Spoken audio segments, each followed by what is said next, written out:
Hello, crafty cuties. I have a finished journal to flip through, and if you are new to my channel, hello, my name is Jessica, and I just finished this, what I'm calling a catch-up journal. It was from memories from like between February and June that I needed to catch up on.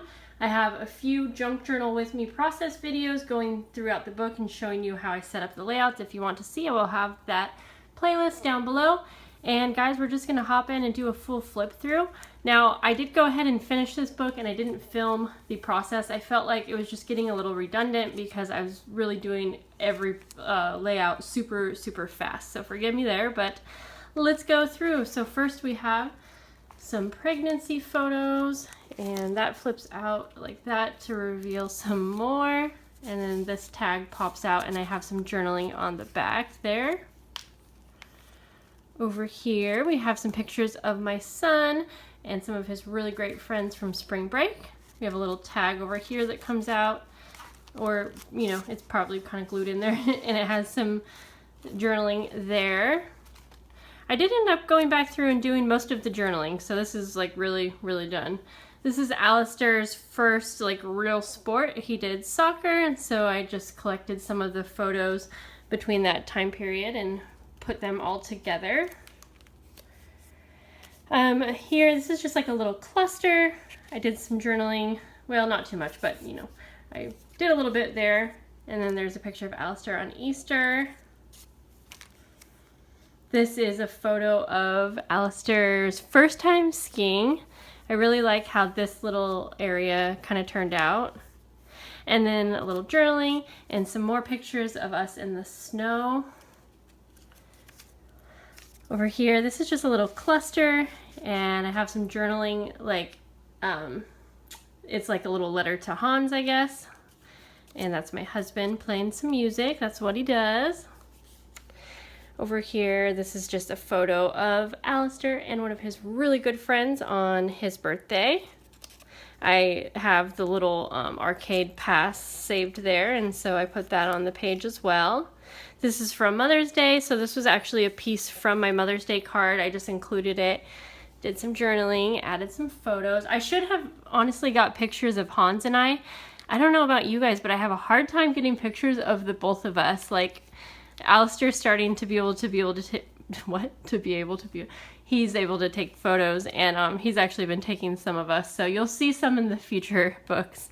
So this was just my niece's first birthday. Got some photos there. And you know what? For minimal decorating, I honestly really like how this turned out. This is just some journaling about how I was really sick and had the flu. And then this is just more of a creative layout, and I really am happy that I included this since I didn't get to put too much creative love into each layout. I wanted to, you know, get through it really fast. So I did get to do a layout here with, you know, with some creative love thrown into it, and I just love how this page turned out so much. Just a photo of Hans and Alistair and our cute little doggy. I should probably do this a little quicker. Some journaling here. This was just a really big day. This was a checkup all about Alistair's seizures, and we had some really great news. So this is where he lost some teeth, and we took some pictures. So I did a little journaling on a little tag in there. This is getting into like sunshiny days, and so did a little journaling up above there. Let's see, I think this page maybe, yep, this pulls out here, some more of his friends, and this was a field trip right around the last day of school, so I have some journaling about it, and I do have another photo in here as well that I just put it onto a journaling card and just put it in this little bag. We were on the bus there, and that's at the zoo. And of course, I needed to do another layout of the new member of our family, soon to be. And this was an ultrasound picture of our baby at 23 weeks. And then this is a picture of me at 22 weeks, so I felt like they're really close enough in time. And this kind of ends the time period of me being pregnant during the journaling time period. I don't think that made sense, but hopefully you understand what I'm trying to say. So I have some journaling on the back here inside this little bag. This was the last day of school, whoops, and Allie got a couple awards, so I included the actual award here, and then a photo of one, a photo of his teacher giving it to him, and of course, you know, a little bit of written down journaling again. Alistair and his best friend Asa, and I thought the picture, actually maybe my friend sent me the picture, I can't remember. Anyways, we just thought it was a really funny little comparison there. So I just wrote down some little things there. This is a really pretty paper clip that I got from Fatima, I cannot say her name right. It's Magnolia Seed. I knew how to say her name, and guys, I'm so sorry. It's late and I'm messing it up here.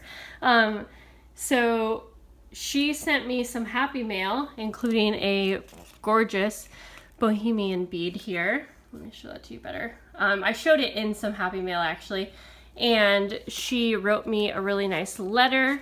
So I wanted to include this. Now I got a lot of happy mail during this time, so I included her happy mail as kind of a representation of all of the happy mail that I received from you guys, and I wrote about that because also in this last month of this journal, which was June, my channel hit 25,000 subscribers, which was amazing. So I wanted to include that, you know, something a little bit more less personable than like family and photos and things like that, but something very important to me. So I journaled about that. I included her letter because it was just, she wrote me a long, sweet letter. And then over here, this was her envelope, but I decorated it a bit. And I have a little pocket, and I was still going to include like a little tag and add one more piece of journaling to kind of talk about my YouTube channel and the goals that I have with it and things like that. So that was really cool to be able to include this. Really pretty. And I think that is the last page. I didn't do anything to this page, but maybe I will, you know, find something that I want to add, or I'll just leave it blank. And then I have a little library card here that just talks about the time period that this journal entails. And it's super chunky, so I'm going to go ahead and tie some kind of twine around it to keep it closed. Now, I usually only use hardcover journals for my memory keeping because I keep them on my shelf. I can try to include a photo to kind of show you what that looks like. And so we take them off the shelf quite a bit to look and reminisce. And since they're getting like pulled in and out, I feel like anytime I have like embellishments and things, they can get pulled off easily. So the hard covers just kind of protect everything a little bit more. So I have this thought that I may sew this into a hard cover. However, I want this to be the cover, so it just depends if I can find time to figure that out. And if not, I will just put it like on the end of my bookshelf. But anyways, guys, I hope that you enjoyed watching the process of me catching up in this journal. It was definitely a little challenging. There were times when I was not inspired, but I wanted to get through with it because it was that important to me. And so I hope that you got some inspiration and maybe some tips and tricks on memory keeping in your junk journals. And feel free to leave any questions below, and I'll see you guys later. Bye.